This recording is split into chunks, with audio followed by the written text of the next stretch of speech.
The strongest chains are never made of steel. They are made of assumptions. The morning sun cast long golden shadows across Maple Ridge, Alabama, where the sidewalks still glistened from an overnight drizzle and the smell of fresh biscuits drifted from the small diner on Jefferson Street. It was the kind of town where people waved at strangers, where church bells carried farther than traffic, and where everyone believed they already knew every face. Evelyn Brooks walked slowly along the familiar sidewalk with a reusable grocery bag resting gently against her arm. At 78 years old, she moved carefully but proudly, her silver curls tucked neatly beneath a navy blue hat that had accompanied her to Sunday service for nearly 20 years. Every few steps someone greeted her with a smile. A mail carrier tipped his cap. A young mother pushing a stroller called out, "Good morning, Miss Evelyn." She answered every greeting with the same warm smile that had comforted generations of neighbors through hard seasons and joyful ones alike. Few people noticed the faded photograph tucked inside her worn leather Bible, and even fewer knew the stories hidden behind the quiet kindness in her eyes. To most, she was simply the elderly woman who baked sweet potato pies for church fundraisers and remembered every child's birthday without ever writing a single date down. But on that peaceful Tuesday morning, everything changed with the sharp sound of tires stopping beside the curb.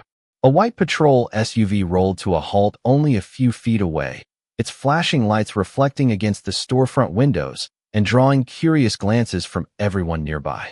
Two white police officers stepped out with expressions already hardened before a single word had been exchanged. Officer Ryan Cole adjusted his duty belt, while Officer Ethan Morris scanned the sidewalk with narrowed eyes. Their attention settled on Evelyn as though they had already reached a conclusion no evidence could challenge. "Ma'am, we'd like to ask you a few questions," Ryan said, his voice carrying across the suddenly silent street.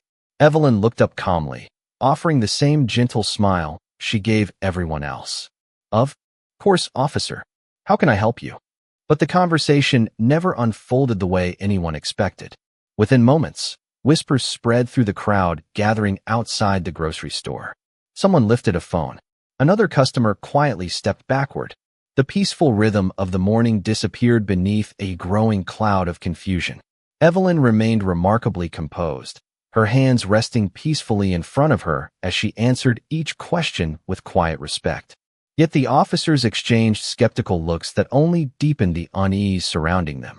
Without raising her voice or resisting in any way, Evelyn softly asked, "May I know what this is about?" No one offered an answer that satisfied the question. Instead, the atmosphere tightened with uncomfortable silence. People who had known Evelyn for decades stared in disbelief, unable to reconcile the woman they admired with the scene unfolding before them. Then, in full view of neighbors, shoppers, and passing drivers, the officers placed handcuffs around the elderly woman's wrists. Gasps rippled through the crowd. A little girl clutched her father's hand. An elderly veteran slowly removed his cap. Still, Evelyn never lost her composure. She simply lowered her eyes for a brief moment, took one steady breath, and whispered words almost too quiet to hear. Character always speaks louder than accusation. No one understood why those words carried such certainty. No one knew what they truly meant. The officers guided her gently toward the patrol vehicle as dozens of silent witnesses watched with heavy hearts. And then, from somewhere beyond the growing crowd, another vehicle approached much faster than anyone expected.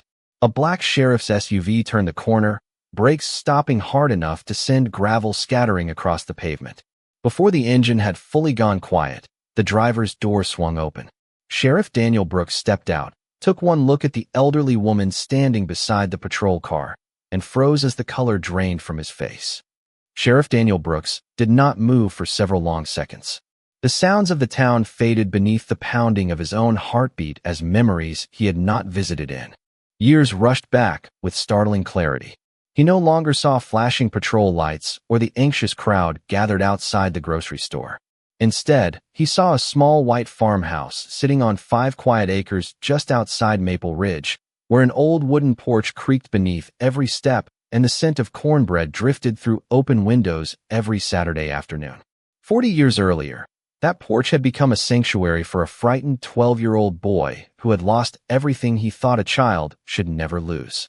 Daniel had not arrived there carrying hope. He had arrived carrying silence. His father, a deputy sheriff, had passed away unexpectedly after years of faithful service, and his mother had followed only months later after a long illness. The world had suddenly become far too large for a boy who had nowhere left to belong. While relatives argued about paperwork and responsibilities, one woman quietly opened her front door without asking for anything in return. Evelyn Brooks did not ask what he could become. She only asked whether he had eaten. She never introduced herself as anyone important. She simply smiled, placed a warm meal in front of him, and told him that no child should ever feel unwanted. Daniel never forgot those words. They became the foundation beneath every decision he would later make. Evelyn taught him that respect was earned long before a badge was pinned to a uniform. She reminded him that true strength never needed to raise its voice. Every evening after dinner, she would place an old Bible beside a stack of history books and insist that character mattered more than reputation, because reputation depended on other people, while character depended only on the choices made when nobody was watching. Daniel listened. Sometimes he understood. Sometimes he did not. But every lesson settled quietly into his heart until they shaped the man standing before the town today. She attended every baseball game, even when rain soaked the bleachers. She applauded every school award as though it were the greatest achievement in America. When Daniel graduated from the police academy years later, she was the first person waiting outside the auditorium, holding a homemade pie because she believed every celebration deserved dessert. She never cared about titles. She never cared about promotions. Whether he wore a simple patrol uniform or the gold stars of the county sheriff, she greeted him exactly the same way every Sunday after church. She straightened his collar, smiled with quiet pride, and reminded him never to confuse authority with honor. Those words echoed now with painful clarity as Daniel stared across the parking lot. Around him, the crowd continued whispering, completely unaware that the elderly woman standing beside the patrol vehicle had shaped the values of the very man responsible for leading every deputy in Maple Ridge County. Officer Ryan Cole noticed the sheriff had stopped walking and exchanged an uncertain glance with Officer Ethan Morris. Neither man understood the expression on Daniel's face. It was not anger. It was heartbreak. His eyes settled on the silver curls beneath Evelyn's familiar navy hat, and he noticed something that no one else seemed to see. She was still trying to comfort everyone around her with the same gentle smile she had offered frightened children, grieving neighbors, and lonely strangers for decades. Even now, standing in the middle of unexpected humiliation, she seemed more concerned about easing the fear in everyone else's hearts than protecting her own. Daniel slowly inhaled, feeling the weight of every lesson she had ever taught him settle onto his shoulders all at once. In that instant, he realized this morning was no longer about one misunderstanding. It had become a test of whether the principles Evelyn Brooks had spent a lifetime planting would truly survive inside the man she had raised. The silence stretched across Jefferson Street with a weight no one could explain. Sheriff Daniel Brooks finally took one slow step forward, then another, never taking his eyes off Evelyn. Officer Ryan Cole straightened his posture, assuming the sheriff had arrived to support the detention.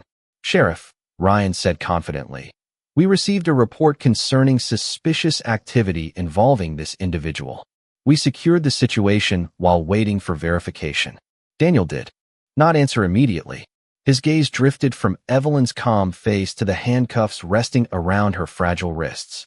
For a brief moment, the years disappeared again. He remembered those same hands tying his necktie before his first school dance, because he had never learned how. He remembered those hands folding blankets for families who had lost their homes after a tornado swept through the county. He remembered those hands holding his shoulder outside the courthouse on the day he took his oath, quietly whispering, "Never let a uniform become more important than your heart." Around them, more people gathered along the sidewalk. A delivery driver stopped unloading boxes. The owner of the bakery stood in her doorway with flour still dusted across her apron. Several church members recognized Evelyn immediately, their expressions turning from confusion to disbelief. Deputy Lisa Grant stepped closer to Daniel and lowered her voice. "Sheriff, should we move everyone back?" Daniel barely heard the question. His attention remained fixed on Evelyn, who offered him the same gentle smile she had given him every Sunday for decades. There was no resentment in her eyes. No anger, only quiet reassurance, as though she were trying to comfort him instead of herself. That simple kindness made the moment even heavier. Ryan cleared his throat, growing uncomfortable with the sheriff's silence.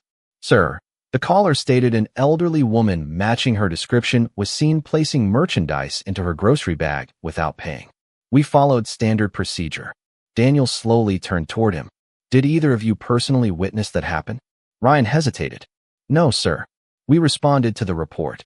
"Did either of you speak with the store manager before making your decision?" Ethan answered this time. "We intended to after securing the scene." Daniel nodded once, his expression remaining calm, but something in his eyes caused both officers to shift uneasily. "Did either of you ask Mrs. Brooks for her receipt?" Neither officer spoke. The crowd became even quieter. Somewhere across the street, a wind chime swayed softly beneath a front porch roof, its peaceful melody contrasting with the growing tension surrounding the patrol vehicle. Daniel looked toward the grocery store entrance where several employees had begun gathering. Among them stood Harold Jenkins, the 72-year-old store owner who had known Evelyn for more than 30 years. Harold suddenly raised his voice. "Sheriff, she paid before she ever walked outside. I still have the receipt in my register." A ripple of murmurs swept through the crowd. Ryan's confident expression disappeared. Ethan glanced toward the store, then back at Daniel, as uncertainty settled over both officers. Harold hurried across the parking lot carrying a long paper receipt in one hand while removing his reading glasses with the other. "She even helped another customer reach something from the top shelf before she left," he said, slightly out of breath. "I cannot imagine why anyone would think otherwise." Daniel accepted the receipt without saying a word. His eyes moved carefully across every item, every price, every timestamp. Everything matched perfectly. He folded the receipt once, then looked back at Evelyn. She still stood peacefully beneath the warm Alabama sun, her shoulders relaxed despite the attention of dozens of strangers. Daniel realized that the greatest lesson she had ever taught him was unfolding right in front of the entire town. Truth did not need to shout. It only needed someone willing to slow down long enough to see it. Evelyn lowered her eyes briefly toward the paper receipt resting in Daniel's hand before lifting her gaze once again with the same quiet grace that had carried her through every hardship life had ever placed before her. She did not ask for an apology. She did not point fingers. Instead, she smiled softly at Harold Jenkins and thanked him for walking all the way across the parking lot in the summer heat. That simple act of gratitude left many in the crowd even more unsettled. Most people expected outrage after such public embarrassment. They expected raised voices, demands for justice, or at least visible frustration. Evelyn offered none of those things. She simply stood with remarkable dignity, reminding everyone that kindness was often strongest when it was least deserved. Daniel folded the receipt carefully and placed it inside his uniform pocket. His voice remained calm, but every word carried unmistakable authority. "Deputy Grant, please document Mr. Jenkins' statement exactly as he has given it." Lisa nodded immediately, opening her notebook while Harold quietly repeated every detail from the transaction, including the exact time Evelyn had paid and the conversation they shared before she walked outside. Ryan and Ethan remained motionless. The certainty they had displayed only minutes earlier had slowly disappeared beneath growing discomfort. Around them, more neighbors began speaking with one another. Several confirmed they had seen Evelyn enter the store. Others remembered greeting her as she left with her groceries already bagged. The picture becoming visible was completely different from the one described in the anonymous report. Daniel looked across the gathering crowd and noticed dozens of faces reflecting the same painful realization. Assumptions had spread faster than facts. A young reporter from the Maple Ridge Gazette quietly stepped closer with a small camera hanging from her shoulder. She had originally planned to cover the opening of a new community garden across town, but something about the silence surrounding Evelyn had drawn her here instead. She watched carefully without interrupting, sensing that this story had become about far more than one mistaken call. Daniel finally turned back toward Evelyn. His expression softened with unmistakable affection. "How are your hands?" he asked gently. Evelyn glanced down at the handcuffs before looking back up. "They are only uncomfortable because they remind people of the wrong things," she answered. "Metal can leave a mark for a few hours. Fear can leave one for years." Several people quietly lowered their heads after hearing those words. Even Ryan seemed unable to meet her eyes. Daniel remembered another lesson from childhood. Whenever someone damaged a family heirloom by accident, Evelyn never focused on the broken object first. She always asked whether anyone had been hurt. She believed people mattered more than possessions, and truth mattered more than pride. That philosophy had guided every corner of her life. As the morning breeze stirred the oak trees lining Jefferson Street, Daniel noticed something lying near the front seat of the patrol vehicle. It was Evelyn's worn leather Bible, carefully wrapped in a knitted blue cover. It must have slipped from her grocery bag earlier. He walked over, picked it up gently, and brushed away a few specks of dust before carrying it back to her with both hands. Evelyn accepted it with quiet appreciation, running her fingers across the familiar cover. A faded handwritten note slipped loose from between the pages and drifted gently to the sidewalk. Before anyone else could reach it, Daniel bent down and picked it up. His eyes immediately recognized the handwriting. It was his own, written nearly 30 years earlier as a nervous academy graduate preparing for his first assignment. Across the yellowed paper were simple words that now felt heavier than ever before. Everything good in me began because you believed I could become better. Daniel stared silently at the note, and for the first time since arriving, those closest to him noticed his eyes beginning to glisten as the full weight of the moment settled upon his heart. Daniel carefully folded the aging note and placed it back between the pages of the Bible before lifting his eyes toward Evelyn. The entire street seemed suspended in silence, as though even the warm Alabama breeze had decided to wait for what would happen next. He stepped closer until only a few feet separated them. Every deputy, every neighbor, every curious bystander watched without speaking.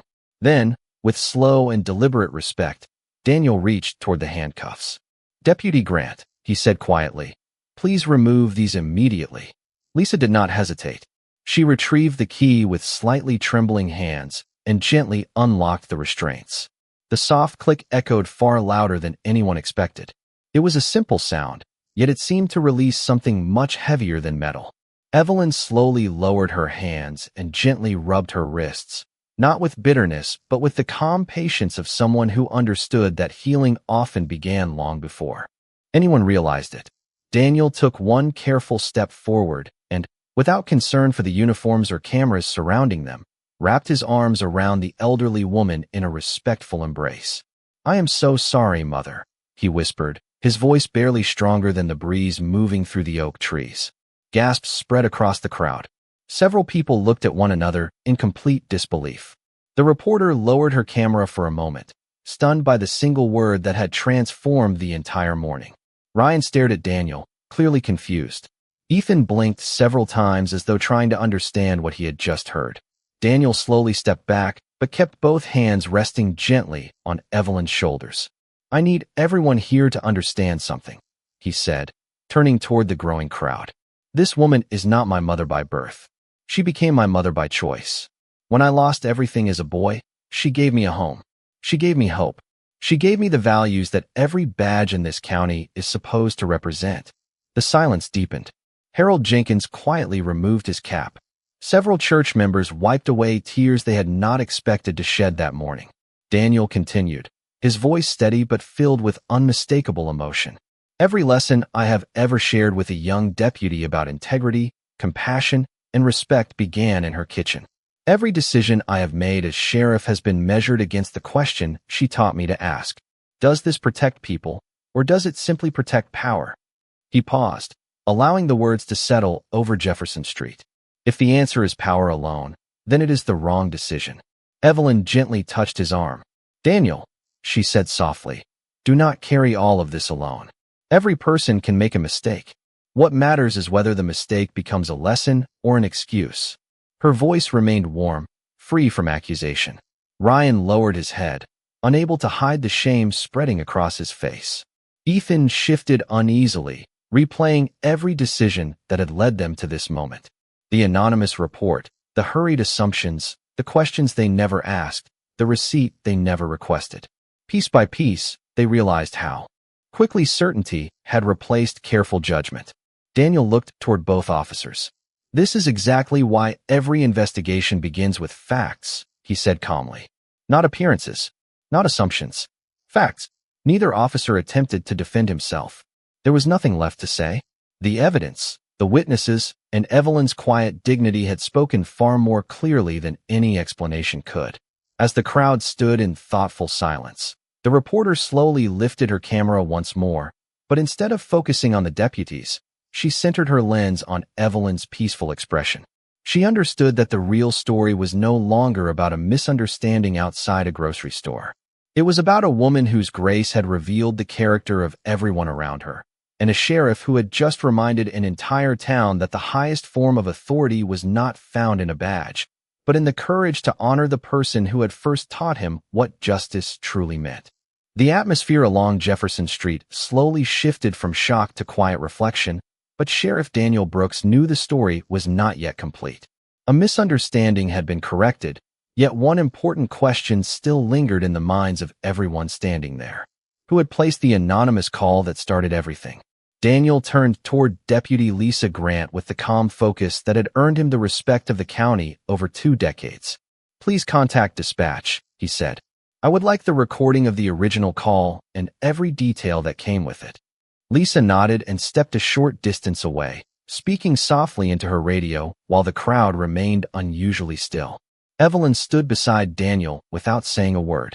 She held her Bible close against her chest as though nothing unusual had happened, occasionally smiling at neighbors who looked embarrassed for having doubted her, even if only for a moment. Several people quietly walked over to apologize. Evelyn accepted every apology with the same gentle response. "Thank you for caring enough to come closer. The truth always appreciates patient hearts." Those simple words spread through the crowd more quickly than any rumor ever had.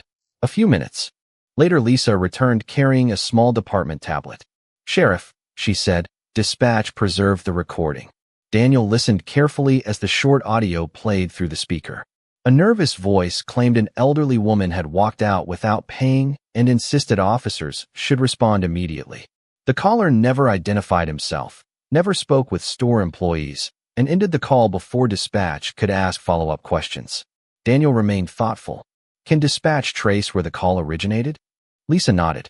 "It came from a prepaid cellular telephone, but there is also a nearby security camera facing the public pay parking area where the call appears to have been made." Harold Jenkins suddenly raised his hand. "Sheriff, my exterior cameras cover that side of the lot too. They record 24 hours a day." Daniel looked toward him with quiet appreciation. "Would you be willing to review the footage with us?" Harold answered without hesitation. "Absolutely." Within minutes, everyone gathered inside the small grocery store office. The room smelled faintly of fresh coffee and cardboard produce boxes, while an aging computer monitor displayed several camera angles from outside the building. Harold carefully rewound the footage until the timestamp matched the dispatch record. Everyone leaned forward. The screen showed Evelyn paying at the register exactly as Harold had described. She smiled at a cashier, adjusted her grocery bag, and slowly walked outside. Seconds later, another customer stepped into view. The woman glanced toward Evelyn, looked around the parking lot, then quietly pulled a prepaid telephone from her purse before walking behind a delivery truck. Lisa paused the video. "There," she said softly. "That matches the dispatch timestamp exactly." The room fell silent once again. Daniel recognized the woman immediately. She was not a stranger passing through town. She was a longtime resident named Carol Whitman, someone who had occasionally filed complaints against several neighbors over the years. Harold sighed heavily. "She never spoke to any of my employees. She never asked whether Miss Evelyn had paid." Daniel folded his arms. Thoughtfully. Then this was never an eyewitness report. It was an assumption presented as fact. Evelyn quietly looked at the frozen image on the monitor before lowering her eyes. There was no satisfaction in her expression, only sadness. "Fear grows very quickly," she said gently, "especially when people stop asking questions." Daniel looked around the small office, meeting the eyes of every deputy present. "That sentence belongs in every training room we have," he said, "because today reminds us that protecting a community begins long before an arrest. It begins with listening, verifying, and remembering that every person deserves the dignity of being seen before they are judged." No one disagreed. In that modest office behind a neighborhood grocery store, the lesson became larger than the investigation itself. It became a promise that the values Evelyn Brooks had quietly lived for decades would not end with one emotional morning, but would begin shaping the future of every officer who wore the county uniform. By early afternoon, the story had traveled far beyond Jefferson Street. What began as a quiet misunderstanding outside a neighborhood grocery store had become the only subject anyone in Maple Ridge seemed to discuss. Inside the sheriff's office, deputies moved through the hallways with unusual restraint, their conversations softer than normal as words spread about everything that had happened that morning. Sheriff Daniel Brooks stood at the front of the department briefing room with Evelyn seated quietly in the first row at his personal invitation. She had accepted only after insisting that she did not want anyone publicly embarrassed because of her. People learn better when they feel responsible, she had told him during the short drive to the station. Not when they feel destroyed. Those words stayed with Daniel as every deputy took a seat. Officer Ryan Cole and Officer Ethan Morris entered last. Their uniforms were perfectly pressed as always, yet their confidence had been replaced by visible humility. Neither man looked toward Evelyn. Daniel allowed several moments of complete silence before speaking. Today is not about punishment, he began. Calmly, it is about truth. If we leave here believing this was only one mistaken call, then we will have learned nothing. He pressed a button on the projector. The grocery store security footage appeared once again. Every deputy watched as Evelyn paid for her groceries, thanked the cashier, and walked toward the exit.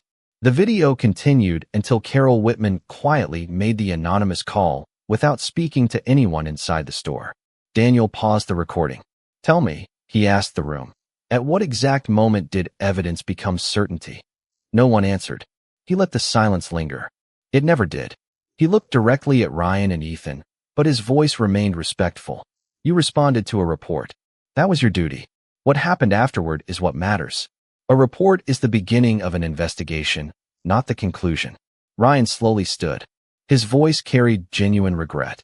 Sheriff, I believed I was acting quickly to protect the community. Looking back now, I realize I stopped asking questions the moment I thought I already knew the answer. Ethan rose beside him. I followed the same assumption instead of verifying the facts myself. I should have spoken with the store employees first. I should have requested the receipt. I should have slowed down. Daniel nodded quietly before turning toward Evelyn. Mrs. Brooks, would you be willing to say something to the department? Every deputy looked toward her. Evelyn remained seated for a moment, gently smoothing the cover of her Bible before standing with the same quiet grace that had impressed everyone throughout the day. She smiled warmly at the room. When I was raising Daniel, she began softly. He once came home convinced another boy had broken his bicycle on purpose. He was angry. He wanted justice immediately. So I asked him one question. Did you ask what happened before you decided why it happened? The next day, he learned the other boy had actually been trying to keep the bicycle from rolling into a creek. Several deputies smiled faintly. Daniel remembered the story immediately. Evelyn continued. Most mistakes begin when we confuse what we think with what we know. Every person you meet is carrying a story you cannot see. If you listen first, you will often discover that compassion and good police work walk the same road. The room became completely still. No lecture from a textbook could have carried more weight than the gentle wisdom spoken by the woman standing before them. Daniel looked across the faces of his deputies and saw something changing. Not fear of discipline, not embarrassment, understanding. In that quiet briefing room, the department was no longer simply reviewing an incident. It was rediscovering the purpose behind every oath, every badge, and every promise they had made to serve every member of their community with fairness, patience, and dignity. The following morning, the courthouse square looked much different than it had only 24 hours earlier. The usual rush of morning traffic slowed as neighbors gathered beneath the old oak trees, not because they had been asked to come, but because they wanted to stand together. News of what had happened had spread throughout the county. Yet what captured people's hearts was not the mistake itself. It was the grace with which Evelyn Brooks had responded. The Maple Ridge Gazette had printed a single photograph across the top of its front page. It was not the image of handcuffs or flashing patrol lights. Instead, it showed Evelyn standing beside Sheriff Daniel Brooks with both of them smiling gently beneath the morning sun. The headline simply read, "A lesson bigger than one day." Inside the sheriff's office, Daniel had already begun turning words into action. Every deputy attended a new training session built around the events at Jefferson Street. The grocery store receipt, the security footage, and the anonymous call were no longer treated as evidence from an isolated incident. They had become teaching tools reminding every officer that fairness depended on patience as much as procedure. Daniel introduced a new department guideline requiring deputies to verify available witnesses and readily accessible evidence whenever circumstances safely allowed before reaching conclusions. No one objected. Ryan Cole volunteered to help develop the training materials himself. "If my mistake can prevent someone else from repeating it," he admitted quietly, "then at least something good can come from it." Ethan Morris agreed immediately, offering to mentor younger deputies by sharing what he had learned. Neither man tried to erase what had happened. Instead, they chose to let accountability become the first step toward rebuilding trust. Later that afternoon, Daniel drove to Evelyn's farmhouse just beyond the edge of town. The familiar porch looked exactly as it had throughout his childhood. Wind chimes swayed gently beside hanging flower baskets while the smell of fresh peach cobbler drifted through the open kitchen window. Evelyn greeted him with a warm smile before he even reached the front steps. "You look like you forgot to eat lunch again," she said with a playful smile. Daniel laughed softly, realizing some things never changed. They sat together in the old wooden rocking chairs that had witnessed countless conversations over the decades. Neither spoke for several minutes. The peaceful silence itself felt like home. Finally, Daniel broke the quiet. "Mother, I keep thinking about everything that happened yesterday. I cannot stop wondering whether I failed you." Evelyn reached over and gently rested her weathered hand on his. "Daniel," she said, "you did not fail me. The measure of a person's character is not whether difficult days arrive. They always do. The measure is what grows afterward." She looked across the open fields glowing beneath the afternoon sun. Yesterday revealed pain, but it also revealed courage, honesty, and a willingness to change. That is how communities heal. Daniel looked toward the horizon where children were riding bicycles along the quiet country road. "Do you think people will remember this for the right reasons?" he asked. Evelyn smiled with peaceful confidence. "Not everyone. Some will remember the mistake. Others will remember the apology. But the people who matter most will remember that truth won without anyone needing to lose their humanity." Daniel quietly nodded. Those words settled deep inside him. As evening approached, neighbors began arriving with homemade meals, flowers, handwritten notes, and simple gestures of appreciation for Evelyn. She welcomed every visitor exactly the same way she always had, with kindness that expected nothing in return. Watching from the porch, Daniel realized that genuine respect could never be commanded by authority alone. It was earned slowly through years of quiet choices, ordinary compassion, and unwavering integrity. The badge on his chest represented his office, but the woman beside him represented the reason he had chosen to wear it in the first place. Several weeks passed, and autumn slowly painted Maple Ridge in shades of amber and gold. The excitement surrounding that unforgettable morning gradually faded from newspaper headlines, but its lessons remained woven into everyday life. At the sheriff's office, every new deputy now began training with a simple question displayed on the first page of their handbook. "Have you learned enough to judge, or only enough to wonder?" Daniel insisted that every recruit discuss the events that had changed the department, not to relive a painful mistake, but to understand how easily assumptions could replace truth when patience disappeared. The grocery store on Jefferson Street returned to its familiar rhythm. Children stopped by after school for ice cream. Neighbors gathered near the coffee counter to exchange stories, and Harold Jenkins proudly kept the framed receipt from that remarkable morning inside his office. Visitors occasionally asked why an ordinary grocery receipt deserved such careful preservation. Harold always smiled before answering. Because this little piece of paper reminded an entire town that facts deserve a chance to speak. Ryan Cole and Ethan Morris quietly rebuilt the trust they had damaged. They became known for asking one more question, listening 1 minute longer, and treating every person they encountered with greater care than before. Residents noticed the difference. Respect returned gradually, earned not through speeches, but through consistent actions repeated day after day. One crisp Sunday afternoon, the Maple Ridge Community Center hosted its annual Volunteer Appreciation Luncheon. Families filled the hall with laughter while children chased one another between. rows of decorated tables. Near the front of the room stood a simple wooden podium surrounded by autumn flowers. When the mayor stepped forward to begin the ceremony, he surprised everyone by inviting Evelyn Brooks to receive the town's Lifetime Community Service Award. The audience immediately rose to its feet in a standing ovation that seemed to last forever. Evelyn walked slowly toward the stage, wearing the same navy blue hat she had worn that unforgettable morning outside the grocery store. She accepted the small crystal plaque with both hands before looking across the smiling faces filling the room. Daniel watched proudly from the front row. Ryan and Ethan stood nearby in full uniform beside Deputy Lisa Grant. Harold Jenkins smiled warmly from a table surrounded by neighbors. Even Carol Whitman sat quietly near the back of the hall. After personally apologizing to Evelyn days earlier, she had begun volunteering at the local food pantry, hoping to replace careless assumptions with meaningful acts of service. Evelyn looked around the room before speaking in her familiar, gentle voice.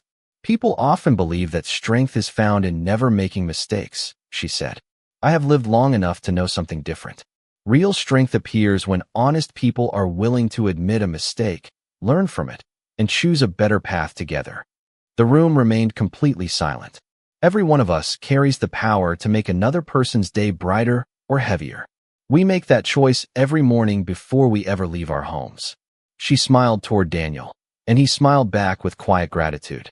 As the applause filled the room once again, Daniel realized that the greatest legacy Evelyn had created was never written in awards, newspaper articles, or public recognition.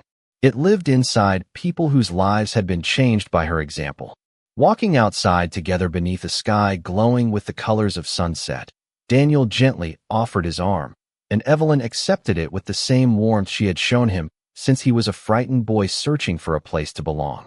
They walked slowly toward the parking lot, while church bells echoed softly across the town they both loved.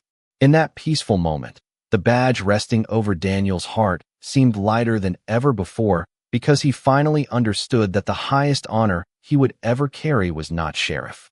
It was being the son of the woman who had taught him that justice begins with listening, dignity begins with compassion, and the most powerful title a person can ever earn is simply mother.